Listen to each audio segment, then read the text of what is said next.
So those 7 characteristics are pressurized competitive environment, higher fan expectations, paradox of commercialism, new technology, individualism, change in family structure and behavior, and time pressure. So we'll get into each of those now. So when it comes to the first one, pressurized competitive environment, the sports marketplace is extremely crowded. So paintball, while not a direct competitor of the NHL, poses an indirect threat as the sport gains popularity and has the potential to attract new sports fans. There's a higher fan expectation. So fans demand a higher consumer experience than ever before with more concessions options, newer facilities, and advances in broadcast technologies. The next one is paradox of commercialism. So there is a conflict between business and games that exist as the business of sports grows, while the fans still crave the spirit of competition and integrity of the game. In 2012, Indianapolis Motor Speedway featured signage on the racing surface for the Indy 500 for the first time in its history. Said a spokesperson familiar with the event, that's the tricky part of operating an iconic sports venue, such as the Indianapolis Motor Speedway, Fenway Park, Wrigley Field.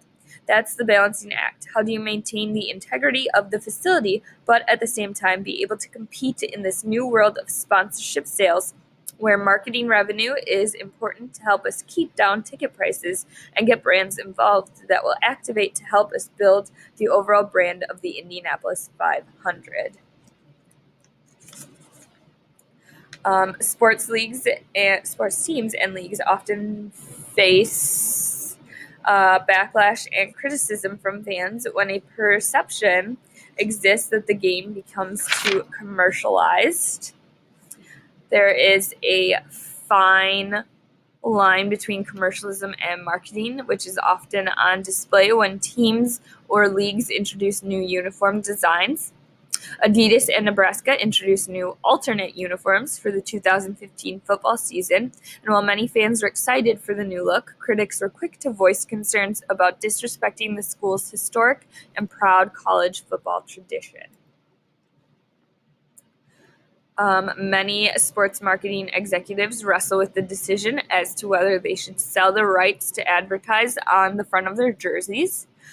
So 2 years ago, the WNBA announced a partnership with Boost Mobile that will place ads on the uniforms of 10 of the league's 12 teams, with the Boost corporate logo appearing on uniform fronts directly below the players' numbers. Major League Soccer's Philadelphia Union announced the controversial decision to sell the jersey sponsorship rights to Bimbo, the world's largest bakery, in a 4-year, $12 million deal. Sorry, I had forgotten to click through that. And while the debut continues, sports teams who choose not to sell jersey advertising are passing up the potential for extremely lucrative sponsorship deals. Several years ago, Horizon Media estimated that by refusing to let brands place advertisements on team uniforms, North America's big 4 sports leagues, NFL, MLB, NBA, and NHL, were missing out on $370 million per year.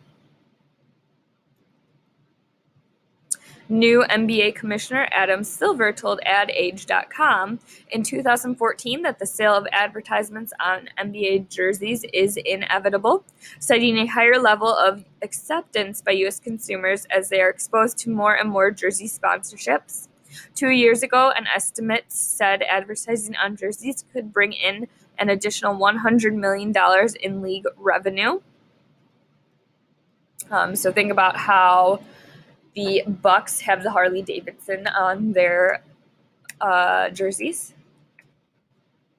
And in 2015, NHL officials reportedly told team presidents that the league would prefer not to be the first of the big 4 professional leagues in North America to feature on uniform ads, even though the move might generate $120 million per year.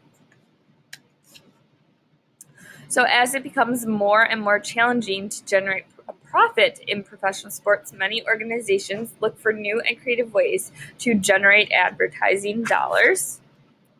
The Florida Panthers announced that they would convert every seat in the Bank Atlantic Center's lower bowl to the color red in conjunction with the team's We See Red marketing campaign, and that the logo for one of the sponsors, which was Zimmerman Advertising, would appear on the front of each seat, a deal that will reportedly generate revenue in the mid-six figures each year for the team. In 2012, the NFL relaxed its long-standing policy of not allowing teams to solicit advertising dollars from any gambling entity when they approved the Baltimore Ravens' effort to open conversations with casinos about signage, radio advertising, and ads in game programs. In 2014, the new NBA commissioner, Adam Silver, suggested that sports betting should be legalized in the United States.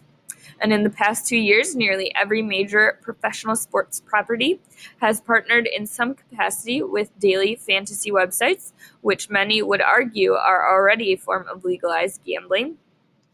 The practice of product placement is an oft-criticized component of entertainment business, as many consumers feel the strategy replaces the organic element of pure entertainment with an aspect of commercialism. The next characteristic is new technology. So never before have consumers had so much information or access to sports and entertainment products at their fingertips with the proliferation of media channels. The fan experience is being consistently upgraded as a direct result of new technologies and advances in social media, as consumers can absorb the sport experience from almost anywhere.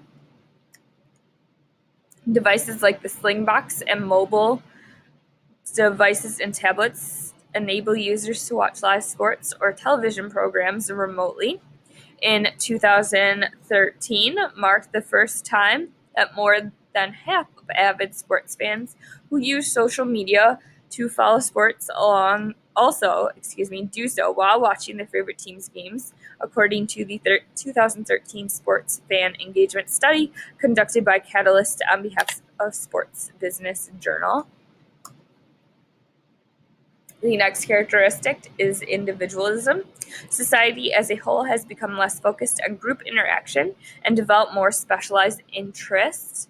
Individualism has slowly resulted in the deterioration of the popularity of team sports.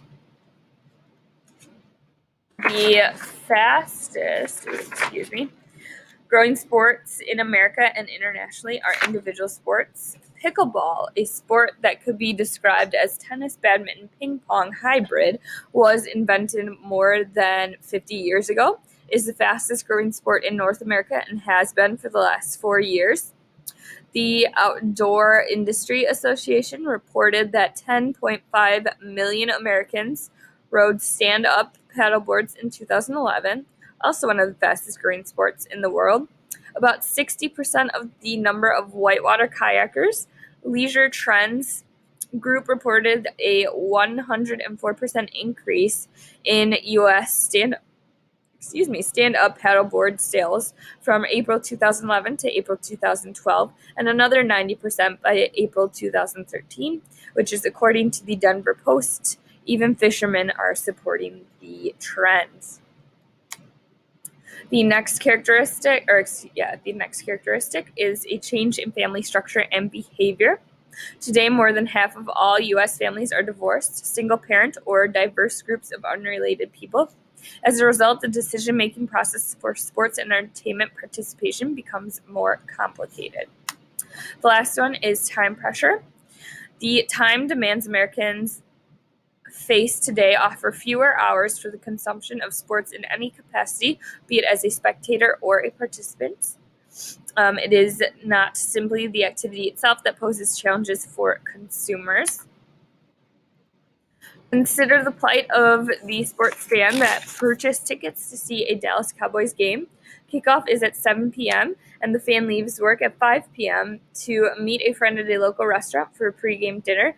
Given traffic and parking issues, the fan may not get home until 11:30 p.m. That 2 or 3 hour game has now eaten up nearly 6 hours of the consumers'